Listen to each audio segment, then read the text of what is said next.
ஆதியாகமம் 15ஆம் அதிகாரம். இந்த காரியங்கள் நடந்த பின்பு கர்த்தருடைய வார்த்தை ஆபிராமுக்கு தரிசனத்திலே உண்டாகி, அவர், ஆபிராமே, நீ பயப்படாதே, நான் உனக்கு கேடகமும் உனக்கு மகா பெரிய பலனுமாயிருக்கிறேன் என்றார். அதற்கு ஆபிராம், கர்த்தராகிய ஆண்டவரே, அடியேனுக்கு என்ன தருவீர்? நான் பிள்ளை இல்லாமல் இருக்கிறேனே. தமஸ்கு ஊரானாகிய இந்த எலியேசர் என் வீட்டு விசாரணை கர்த்தனாய் இருக்கிறானே என்றான்.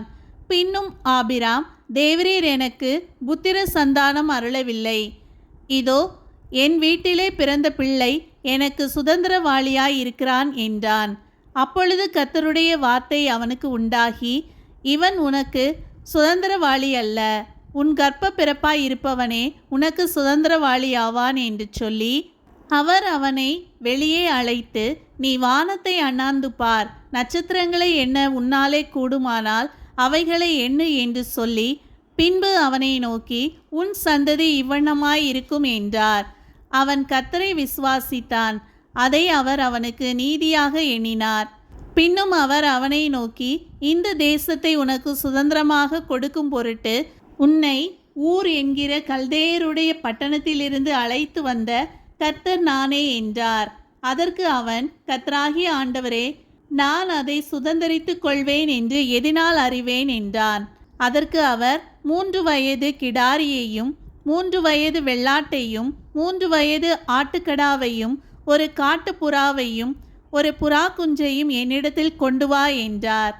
அவன் அவைகள் எல்லாவற்றையும் அவரிடத்தில் கொண்டு வந்து அவைகளை நடுவாக துண்டித்து துண்டங்களை ஒன்றுக்கொன்று எதிராக வைத்தான்.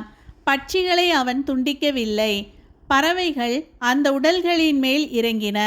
அவைகளை ஆபிராம் துரத்தினான். சூரியன் அஸ்தமிக்கும் போது ஆபிராமுக்கு அயர்ந்த நித்திரை வந்தது. திகிலும் காரிருளும் அவனை மூடிக்கொண்டது.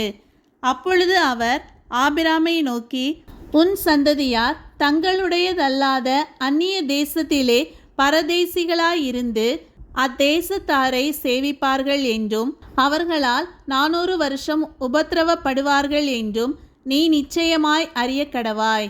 இவர்கள் சேவிக்கும் ஜாதிகளை நான் நியாயம் தீர்ப்பேன். பின்பு மிகுந்த பொருள்களுடனே புறப்பட்டு வருவார்கள். நீ சமாதானத்தோடே உன் பிதாக்களிடத்தில் சேருவாய். நல்ல முதிர் வயதிலே அடக்கம் பண்ணப்படுவாய். 4ஆம் தலைமுறையிலே அவர்கள் இவ்விடத்துக்கு திரும்ப வருவார்கள். ஏனென்றால் எமோரியருடைய அக்கிரமம் இன்னும் நிறைவாகவில்லை என்றார். சூரியன் அஸ்தமித்து காரிருள் உண்டான பின்பு இதோ புகைகிற சூளையும் அந்த துண்டங்களின் நடுவே கடந்து போகிற அக்கினி ஜுவாலையும் தோன்றின.